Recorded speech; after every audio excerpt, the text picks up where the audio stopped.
자, 오늘 월요일 또 함께 해야 될 두 분 있습니다. IBK 투자증권 분당센터 정경민 차장과 MBN골드의 김영민 매니저 변함없이 자리 지켜주셨습니다. 어서 들어오십시오. 네, 반갑습니다. 자, 앞서 이제 수급을 쭉 또 봤는데 포인트 몇 가지 타이틀은 일단은 뭐 그거네요. 삼성전자하고 SK 하이닉스 주가가 지난주에 좀 모처럼 반등을 했단 말이죠. 이번 주에도 그 흐름을 이어갈 것인지 어떻게 보십니까? 일단 종목으로 메모리 반도체로서의 매력은 뭐 여러 리포트에서도 나오듯이 그렇게 막 빛나는 그런 상황은 아닌 것 같아요. 그래서 네. 조금 눈높이가 좀 내려가는 이제 그런 상황인 것 같은데. 미워도 다시 한번이래. 네. 미웠던 미워한 적은 없어요. 미워한 적은 없고 좀 안타까운 적이 많았는데 개인적으로는 삼성전자와 SK 하이닉스가 이 뭐 메모리 반도체로서의 매력은 이렇게 크게 발산하지 못하더라도 일단 우리나라 이 증시의 1, 2 넘버 1, 2로서의 어떤 이 대장주로서의 그런 움직임, 그러니까는 이제 프로그램 매매에 의해서 올릴 수 있는 정도의 좀 매수는 들어오지 않을까라고 좀 생각을 하고 있어서 뭐 좀 저 질문에 대한 답을 드리자면 일단 이 종목 자체로서는 중립이고 하지만 이제 전체적인 이 수급에 있어서는 약간 그것보다는 조금 나은 정도가 나올 가능성이 높다. 그래서 어쨌든 삼성전자도 7만 원대의 중반으로 가려는 그런 수급, 그다음에 SK하이닉스도 다시 10만 원권을 넘어가려고 하는 그런 수급은 이번 주에도 조금 계속해서 나오려고 하는 성질이 있지 않을까. 뭐 이렇게 좀 답을 드리면 좀 간단할 것 같습니다. 어차피 기계가 관여한다면은 이 프로그램일 수도 요즘 프로그램이 좀 워낙 조용하다 보니까 근데 시장 금리가 이제 스물스물 올라가잖아요. 뭐 대출 금리도 올라간다고 이미 보도 나와서 뭐 영끌 비트족 어떡하나 이게 타이틀로만 나오는데 사실은 이제 시장 금리가 오르게 되면은 선물이라고 하는 분야에서는 이 시장 베이시스가 지금 쭉 넓어졌어요. 네. 콘테이너가 1.4까지 벌어졌는데 그러면 이거를 담기 위해서는 고평가된 선물을 좀 줄이고 저평가된 현물을 담게 되는 그래서 이제 스프레드가 줄어들게 베이시스가 줄어드는 역할을 해준다면은 삼성전자하고 SK 하이닉스 프로그램이 가만두지는 않을 거고 충분히 가능하다고 보고 네, 있습니다. 수급상은 그렇게 보시는 거고 그 다음에 또 한 가지 재료상으로는 DDR5 얘기들이 심심찮게 나옵니다. 네. DDR5가 이제 양산 속도가 빨라지면서 DDR4를 대체하게 되면 빠르게 그에 따른 양의 효과, 그렇죠. 플러스의 효과 이걸 좀 기대하는 쪽도 있는 것 같은데. 결국 지금 SK 하이닉스, 삼성전자 주가가 이제 과도하게 좀 하락한 거잖아요. 하락이 이제 빌미가 된 건 디램 가격의 하락. 뭐 4분기뿐만 아니라 내년에도 이제 가격이 계속 하락할 거다라는 얘기. 뭐 대만의 트렌드포스 이런 기관들에서 계속해서 좀 부정적인 전망들을 내놓고 있다 보니까 메모리 3사라고 할 수 있는 삼성전자, SK 하이닉스, 미국의 마이크론 테크놀로지 주가가 상당히 좀 부진한 흐름이었고 그나마 메모리 쪽에서는 기댈 수 있는 게 방금 말씀해 주셨던 이제 DDR5 전환에 대한 효과. 그러면 네. 사실 뭐 세트 기업들도 DDR5로 이제 전환이 되면 전환된 거에 대한 또 물량 재고 축적에 대한 수요가 분명히 좀 있을 수 있기 때문에 단기적으로는 이제 그게 이제 하락 방어를 할 수 있는 하나의 요인이라고 보고요. 저는 전체적으로 보면 지금도 이제 수매 상에 보면 이 디램 가격 하락 우려 때문에 주가가 빠졌는데 오히려 지금 또 최근에 반등은 또 SK 하이닉스 쪽으로 더 강하게 좀 들어오잖아요. 네. 실제로 과도하게 하락했다는 인식이 분명히 좀 생겨나고 있다라는 게 저는 포인트인 것 같고요. 한마디로 얘기하면 단기적으로는 여전히 좀 불확실성, 다만 이제 중장기적으로는 좀 접근을 한번 해볼 만한 가격대. 그래서 내가 이제 가지고 있는 포지션에 따라서 뭐 투자 금액이 좀 여유가 있고 시간적인 좀 여유가 있으신 분들 같은 경우에는 삼성전자, SK 하이닉스 뭐 중장기 관점으로 좀 보시면 좋을 것 같고 삼성전자 같은 경우에는 이제 앞으로의 삼성전자 주가를 결정하는 요소는 메모리 쪽보다는 뭐 파운드리 쪽이라든지 시스템 반도체 쪽의 투자 성과 그리고 이제 이쪽의 수율이 얼마나 올라가느냐 이게 이제 포인트가 될 거기 때문에 좀 과도기전 측면에서 삼성전자 주가가 조금 고생을 했다 이렇게 생각을 하시면 되겠습니다. 그래요. 이제 뭐 어느 정도 하방 경직 뭐 더 떨어지기도 힘들고 뭐 이런 상태에서 기술적 반등을 했는데 이게 반전을 넘어서려면은 변화는 필요할 것 같은데 아직은 모르겠다. 네. 네, 모른다로 넘어가고. 좀 시기상조다 화끈하게 좀 상승하기는. 네. 네. 두 번째, 그래서 개별 이슈인데, 자, 이 비트코인이 또 뜨겁습니다. 이 미국의 증권선물거래위원회, 뭐 증권거래위원회 SEC라고 하는데, 미국 상장지수 펀드 ETF 승인을 할 것인가? 제가 자료를 찾아보니까 18일 오늘 저녁에 프로시어스를 시작으로 해서 내일 19일은 인베스코가 이제 신청한 비트코인 ETF SEC의 허가를 기다리고 있다. 네. 오늘 내일 상간에 미국에서 이벤트가 있는 것 같습니다. 어찌 될까요? 네, 일단 이렇게 된 이상 비트코인을 사는 게 낫지 않을까라는 생각이 저는 들어요 개인적으로. 근데 뭐 여기 관련주를 보느니 네 여기서 지금 비트코인 ETF를 만드는 거니까 네. 비트코인이 올라가서 그게 거래돼 가지고 그 거래 대금을 이렇게 거래 수수료를 반영할 수 있는 이런 비트코인 가상화폐 거래소의 주식보다는 ETF에 뭐 직접적으로 요즘 메타버스 관련된 종목들의 수급을 보면 네. 뭐 똑같은 거예요. 그 메타버스 ETF를 발행하는 회사의 주식을 사는 것보다는 뭐 거기에 이제 해당되는 ETF나 거기에 해당되는 종목을 사는 게 훨씬 수익률에는 더 직접적인 효과가 있듯이 뭐 지금 이 자리에서 뭐 이런 말씀드리긴 조금 그렇습니다만 이럴 바에는 차라리 그냥 이 암호화폐 쪽에 대장인 몇 개를 한 게 낫지 않을까라는 생각은 듭니다. 하지만 그래도 이제 이런 효과가 있다 보니까 지난 주말에 이제 우리 기술 투자 같은 종목들이 이제 빵 좀 떠갔죠. 그러게요. 네. 뭐 반면에 이제 뭐 관련돼서 비트코인이나 가상화폐, 가상자산 뭐 이런 쪽으로 또 수구 돈이 빠져나가면 주식시장에는 네. 별로 안 좋은 거 아니에요? 한 7,500만 원 뭐 이렇게 돼 있더라고요. 그러니까 최고가까지 한 500만 원 정도밖에 안 남았어요. 그러니까 네. 비트코인을 기준으로 봤을 때 원화 환산 예, 했을 때. 원화 환산으로. 근데 이제 그 금요일 날 보면은 이 우리 기술 투자 같은 경우에는 막 떠서 좀 올라갔었는데 뭐 이제 두나무 관련된 종목들 뭐 예를 들면 뭐 에이티넘 인베스트 뭐 이런 종목들은 이렇게 사실 그렇게 뭐 굉장히 이렇게 주도해 나가지는 그러니까 오르긴 올랐습니다만 네. 주도해 나가지는 못했거든요. 뭐 이런 것들을 감안하면 아무래도 이 파괴력은 예전만은 못할 것 같다라는 좀 생각이 들어요. 그래서 개인적으로는 아까 말씀드린 대로 이럴 거면 그냥 거기 있는 거 직접 사는 게 낫지 않을까라는 좀 생각도 들기는 합니다만 이 이슈는 오늘 내일 뭐 한 이틀 정도까지는 소화가 되면서 소멸할 가능성이 있기 때문에 그까지는 아무래도 시장의 관심을 좀 계속해서 단기적으로는 받지 않을까 이렇게 좀 예상은 해보고 있습니다. 네. 김현 매니저 생각은? 네, 저도 뭐 차장님 의견에 절대적으로 공감을 하고 지난 금요일 날도 이제 그런 말씀을 드렸는데 금요일 날 우리 기술 투자가 20%가 넘게 이제 급등을 하기는 하더라고요. 다만 이제 이쪽 관련된 종목들이 숫자가 이제 그렇게 많지 않고 네. 일단 뭐 금요일 날 급등했던 우리 기술 투자, 그 다음에 또 하나투자증권 이런 종목들이 이제 두나무의 지분을 가지고 있는 종목을 맨날 똑같은 알려져 이슈죠. 있으니까요. 그죠? 종목이 뻔하고 이제 그러다 보니까 좀 덜 오른 종목들이 좀 추가적인 상승은 할 수 있겠으나 이번에 이제 상장된 이제 ETF가 아마 특별한 뭐 이슈가 없는 한 상장이 될 거예요. 이게 네. 선물.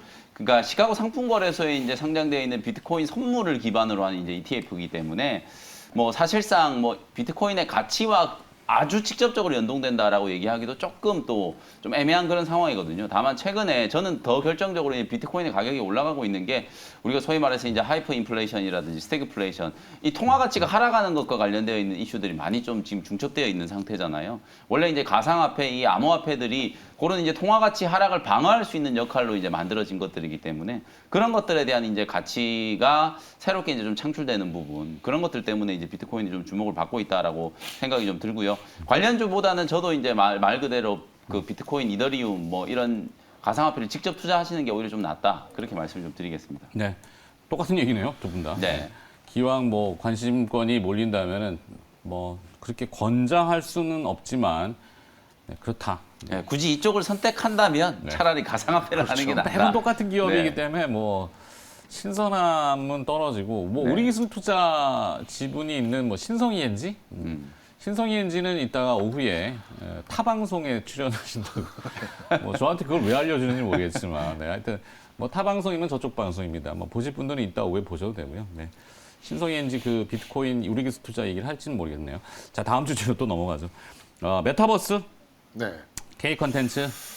자, 이번 주에 넷플릭스 실적이 나옵니다. 네. 네, 그리고 또 넷플릭스의 17일자 그 순위를 보니까 오징어 게임은 여전히 1위고 4위에 우리나라 거 올라왔던데 또 뭐더라? 마이네임? 마이닝. 네. 그 마이네임은 또 관련주가 뭐예요? 스튜디오 산타클로스? 그렇게 또 하고 분류되더라고요. 하대요. 예. 네. 그 주연 배우 네. 예. 한소희 씨? 한소희 씨. 네, 예. 네. 뭐 그 정도는 알아야죠. 아, 예. 네, 그렇더라고요. 예. 네, 그래서 네. 근데 메타버스 지금 메타버스는 솔직히 말씀드리면 좀 식상했던 이것도 식상하다기보다는 우려먹는? ETF 빨이에요. 수급 빨입니다. 수급발. 빨 그러니까 좀 이상한데 수급이 수급 효과. 단기적으로 이제 형성이 되면서 ETF가 형성되면서 거기에 이제 편입되는 종목들 좀 쭉 보니까는 뭐 좀 비중 높은 게 이제 엔터사들 뭐 하이브 뭐 YG 뭐 이런 종목들 뭐 네이버 카카오 뭐 뻔하죠. 네. 뭐 NC도 좀 뭐 들어가 있고 뮤직 스튜디오 뭐 덱스터 자이언트 스텝 뭐 이런 종목들이 이제 요 절반 이상 차지를 할 겁니다. 네, 그래서 그렇다 지난주에 보니까 뭐 웹툰을 좀 봤더니 전혀 움직임이 별로 없어. 웹툰 ETF도 있죠.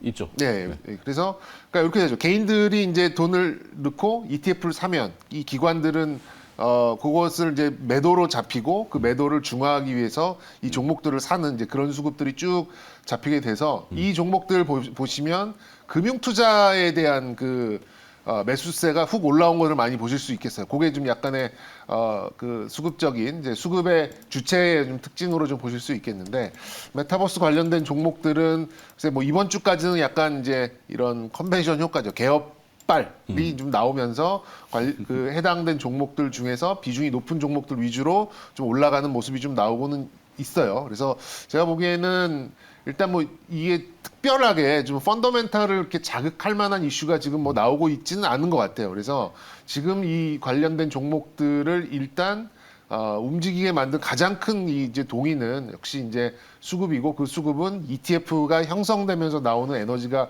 컸기 때문에 만약에 이제 여기에 추가적으로 돈이 들어오는 속도가 조금 옅어지게 되고 또 현실적으로 이제 실적이 발표하게 되면 물론 앞으로의 많은 성장성을 미리 이제 당겨서 형성된 주가다 보니까 뭐 PER이 뭐 50배, 100배 뭐 이렇게 넘어간다 하더라도 이렇게 너무 이제 비싸다라고만 하지는 않겠습니다만 약간의 그런 좀 뭐 흔들림이 있을 가능성이 좀 있어요. 그래서 뭐 저는 뭐 지금 계속해서 이 메타버스 관련된 수급이 살아 있을 때는 이렇게 반대로 얘기하면 그만큼 실패할 확률이 좀 줄어드는 그런 상태다 보니까 이런 이 수급의 이 힘이 살아 있을 때 아까 좀 저급하니 뭐 이러니까 좀 이상한데 어쨌든 수급이 살아있는 이 시점에는 말 그대로 좀 같은 방향으로 가시는 것이 뭐 나쁘지 않다. 뭐 좀 계속해서 좀 수익률을 올려갈 수 있는 구간에 있다. 이렇게 좀 말씀드릴 수 있겠고 뭐 이렇게 예를 들어서 펀더멘탈 뭐 밸류 또 수급 이런 게 이제 주가를 형성하는 이제 요소라고 본다 그러면 지금은 절대적으로 이제 수급에 의해서 형성이 되고 있는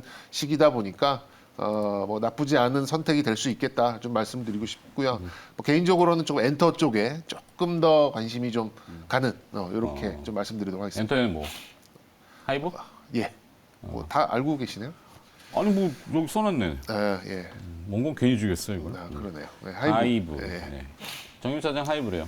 네, 저는 이제 엔터 중에서는 YG 엔터 좀 말씀을 좀 드리고 YG 싶은데 엔터? 실제로 지금 이제 K 콘텐츠주들이 관심을 받고 있는 이슈는 이제 두 가지라고 보시면 될 것 같아요. 하나는 이제 오징어 게임, 네네. 그다음 또 하나는 이제 위드 코로나. 요걸 또 생각을 안 할 수가 없을 것 같아요. 네. 실제로 어찌 보면 메타버스와 위드 코로나가 이게 무슨 관련이 있나 뭐 이런 생각을 하시는 분들이 많고 오히려 이제 우리가 거리두기를 많이 하면 이런 이제 온라인 콘텐츠, 모바일 콘텐츠들을 많이 소비한다라는 생각들을 하시는데 수급이 오히려 지금 많이 좀 좋아지고 있다라는 거. 그리고 이제 실적이 좀 개선되는 기업들이 뚜렷하게 나타나고 있다. 그래서 저는 오히려 2차 전지 관련된 종목들이 너무 좀 지겹다. 고밸류에 대한 부담을 좀 느끼시는 분들은 오히려 컨텐츠라든지 엔터 기업들 쪽으로 관심을 좀 가져보시는 게 좋지 않을까라는 그런 생각이고요. 실제로 이제 오징어 게임이 대히트를 했고 말씀해주셨던 건 지난주에 이제 메타버스 ETF 4종이 이제 우리나라에 이제 상장이 좀 됐어요. 거기에 편입된 종목들의 면면을 한번 보면은요. 타이거 FM 메타버스에서는 LG 디스플레이, LG 이노텍 이런 하드웨어 기업들을 편입을 많이 했어요. 그 다음에 이제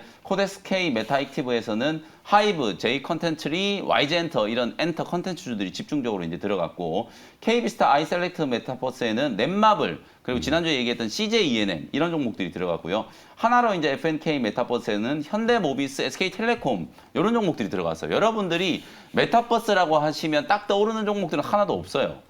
그 편입은 분명히 됐지만 네. 자이언트 스텝이라든지 덱스터, 뭐 뮤직 스튜디오, 뭐 맥스트 이런 종목들이 다 편입은 됐지만 비중이 오히려 제가 방금 말씀드렸던 이런 종목들이 더 많다는 거거든요. 이름은 메타버스 ETF지만 오히려 엔터 컨텐츠 기업들이 대거 다 포함이 되어 있기 때문에 그런 쪽 종목들을 여러분들이 조금 더 주목을 좀 해보시는 게 좀 좋은 전략이 될 수 있다. 이렇게 말씀을 좀 드려보겠습니다. 네, 이번 주에 하여튼 넷플릭스가 실적을 내놨습니다. 뭐 예상이 상당히 좀 높은 편으로 컨센서스라는 게 나오고 있는데 19일 뉴욕 현지 시간으로 화요일 정규시장 마감 후에 실적이 나오기 때문에 수요일 아침 우리 계장가에 뭐 그 효과가 있다면은 있을 수 있고 아니면은 선제적으로 반영할지는 모르겠습니다만 하여튼 뭐 그렇다는 거 넷플릭스 효과가 분명히 있을 수 있겠죠.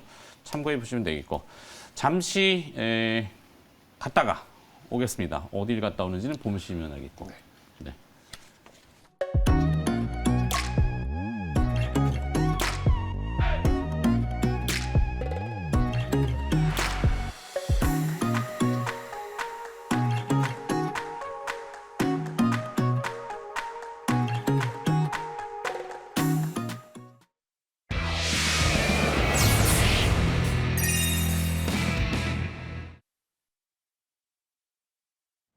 MBN 골드 매니저들의 종목 짚어드리는 골드 더 베스트 시간입니다. 이 개장 전에 주목해볼 만한 8가지 종목들 소개해드리겠습니다. 먼저 첫 번째 종목으로는 이창원 매니저 한국전력 주목하고 있습니다. 목표가는 24,500원 제시했습니다. 글로벌 에너지 대란 우려가 커지면서 대체재료 또 원자재 관련주들이 주목받고 있고요. 이창원 매니저는 그중 하나로 한국전력에 주목을 하고 있습니다.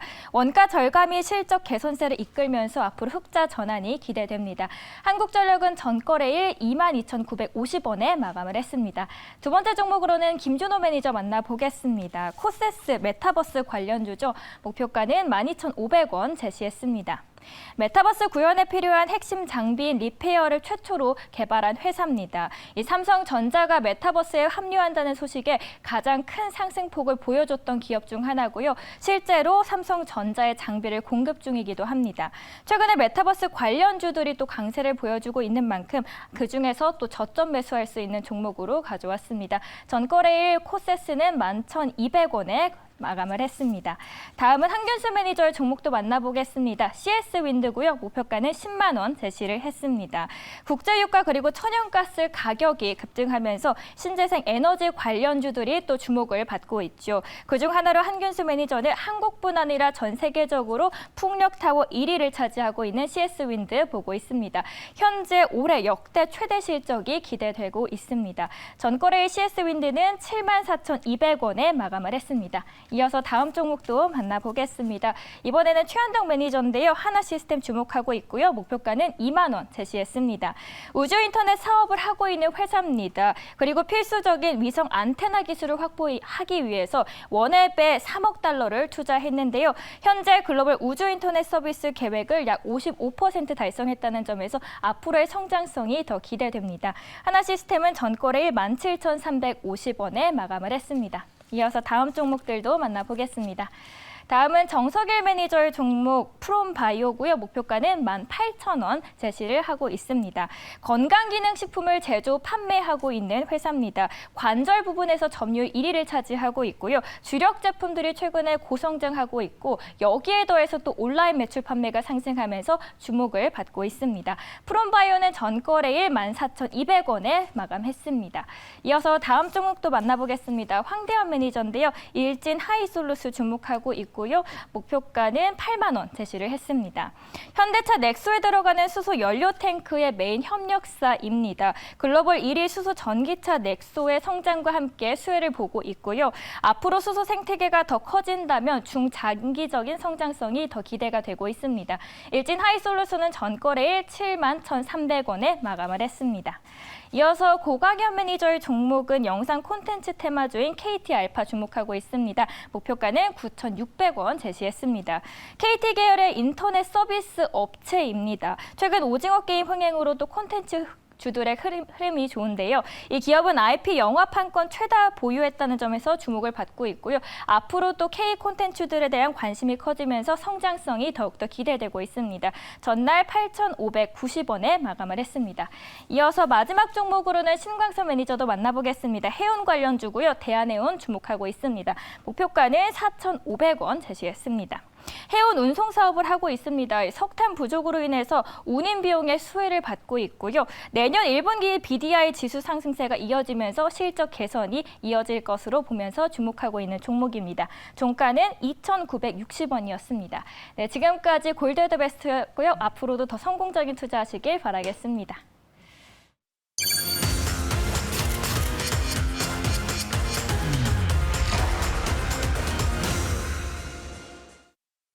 네, 앞에 많은 주제들을 다뤄봤습니다. 그래서 뭐 결국에는 기업, 오늘 또 시장 대비할 수 있는 무기 필요한데 김영민 매니저의 무기와 일단 정경민 차장의 무기, 뭐 오늘 종목 뭐 화면으로 나온 거 있죠. 정경민 차장은 아까 얘기했지만 하이브, 그다음에 김영민 매니저는 덕산 네오룩스를 오늘 무기로 준비하셨죠. 네. 김영민 매니저의 덕산 네오룩스 듣고 김영민 매니저는 보내드려야 될 것 같아요. 시간이 네. 많이 네, 지나가지고. 그러네요. 네. 자. 먼저 덕산 네오룩스 제가 소개를 좀 해드리도록 하겠습니다. 지난 금요일 날 이제 OLED 관련된 종목들이 대거 이제 순매수 상위에 이제 올라왔거든요. 네. 가장 대표적인 종목들이 덕산 네오룩스, 이녹스 첨단 소재 뭐 이런 종목들이었는데 그 중에서 이제 덕산 네오룩스를 한번 소개를 해드려 보도록 하겠습니다. 실제로 이제 주말 동안에 이 OLED와 관련된 이슈 속에서 보도가 새롭게 나온 내용들이 참 많아요. 그중에서 이제 가장 대표적으로 이제 중국 BOE가 아이폰 13에 OLED 디스플레이 패널을 공급할 수도 있다. 이건 사실은 어찌 보면 국내 이제 디스플레이 기업들, 삼성 디스플레이라든지 LG 디스플레이한테는 악재일 수 있겠죠. 왜냐하면 지금 거의 애플의 이제 OLED 디스플레이를 삼성과 LG가 독점하고 있는 상황인데 중국의 BOE까지 이제 들어간다는 얘기는 물량이 아무래도 좀 줄어들 수밖에 없다. 다만 또 거꾸로 생각해 보면 중국 BOE라든지 뭐 티앙마라든지 비전옥스라든지 이런 기업들한테 또 디스플레이 소재를 납품하는 기업들은 분명히 좀 주목을 좀 해봐야 되는 그런 타이밍이고, 그거 외에 이제 또 삼성전자가 애플이라든지 마이크로소프트에 폴더블 디스플레이를 이제 납품을 할 수도 있다. 뭐 그런 얘기들도 나오고 있고요. 뭐 주말 동안에 이 새로운 디스플레이, 그 다음에 삼성이 내년에 롤러블 또 스마트폰, 이제 갤럭시 Z 폴더 이 폴더블 시리즈가 워낙 이제 인기가 많았다 보니까 내년에 이제 바로 공격적으로 이제 롤러블 스마트폰까지도 출시를 하겠다라는 계획을 지금 얘기를 하고 있는 상태거든요. OLED 업황이 점점점 좋아지고 있다. 비단 스마트폰뿐만 아니라 노트북이라든지 스마트 패드라든지 그리고 이제 요즘에 각광받고 있는 전장 쪽으로도 OLED 디스플레이가 이제 많이 들어가고 있는 상태이기 때문에 그런 것과 관련된 이제 수요를 다 빨아들일 수 있는 기업이 오늘 말씀드리고 있는 이제 덕산 네오룩스다. 이렇게 이제 말씀을 좀 드릴 수 있을 것 같고요. 덕산 네오룩스는 가장 기본적으로 이제 그 OLED에 들어가는 유기 재료, HTML이라든지 뭐 레드 프라임, 그린 프라임 이런 것들을 이제 생산하는 기업이고, 최근에는 이 편광 필름이 없는 소위 말해서 이제 블랙 PDL이라고 하는 게 이제 주목을 좀 많이 받고 있는데, 일본의 이제 도레이라는 회사가 거의 지금 독점을 하고 생산을 하고 있는 그런 소재라고 보시면 되는데, 요걸 이제 국산화하는데 성공을 해가지고 덕산 네오룩스의 이제 기업 가치가 조금 더 높아질 수 있다. 방금 제가 말씀드렸던 것처럼 전체적인 업황을 감안했을 때 주가가 빠질 요인이 별로 없었고 3분기 때도 사상 최대 실적 경신이 기대되고 있는 상황인데, 차트를 보시면 고점 대비해서 최근에 거의 30% 가까이 조정을 받았거든요. 아주 날카롭게 이제 조정을 받고 난 이후에 지난주 목요일 그리고 금요일 이틀 동안에 이제 가격 반등을 하면서 21선 근처까지 이제 추세를 조금 회복시켜 놓은 단계이기 때문에 아직까지도 저는 가격적인 매력이 있고, 3분기 이제 실적 시즌이 시작되고 있기 때문에 실적 시즌에 또 주목을 해봐야 되는 IT 소재 종목 중에 하나로 덕산 네오룩스를 뭐 탑픽 종목으로 저는 소개를 좀 해드리고 싶고요. 가격 전략은 61,000원에서 63,000원 정도 매수 밴드 설정해 드릴 테니까 그 안에서 접근을 한번 해보시고요. 1차 목표 가격은 73,000원, 손절 가격은 56,000원 정도로 가격 전략을 정리를 해드려 보도록 하겠습니다. 네. 자, 저희는 감히 자부하는데 한 발 빠른, 네, 지난주에 이 출발 원대 증시를 모니터링 하셨던 분들은 수요일, 목요일 날 이미 들으셨을 거예요. QD OLED 그렇죠. 수율이 빨리 올라온다고. 네. 그래서 관련 기업으로 HP 테크놀로지, 인지 디스플레이를 얘기 드렸는데 다 연관성이 있는 겁니다. 하여튼 네.